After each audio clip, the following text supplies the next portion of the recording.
ప్రపంచంలో 7 నదులు స్పర్శించే అద్భుతమైన ఆలయం సంగమేశ్వర క్షేత్రం. ఏడాదిలో 8 నెలల పాటు కృష్ణానదిలో జలాదివాసంలో ఉండి 4 నెలలు మాత్రమే భక్తులకు దర్శనమిచ్చే ఏకైక పుణ్యక్షేత్రం సంగమేశ్వర దేవాలయం. కర్నూలు జిల్లాలో కొలువై ఉన్న సంగమేశ్వర ఆలయంపై 6 టీవీ ప్రత్యేక కథనం.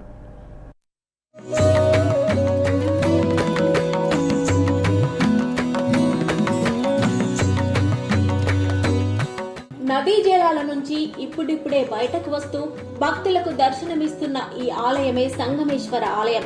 కర్నూలు జిల్లాలోని ఆత్మకూరు పట్టణానికి సుమారు 20 కిలోమీటర్ల దూరంలో కృష్ణా నదిలో కొలువై ఉంది ఈ సంగమేశ్వర ఆలయం.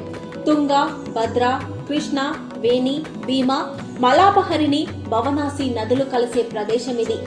ఏకంగా 7 నదులు కలిసే ప్రదేశంలో ఉండే ఈ ఆలయం ప్రత్యేకత ఏంటంటే ఏడాదిలో 8 నెలల పాటు నీటిలో ఉండి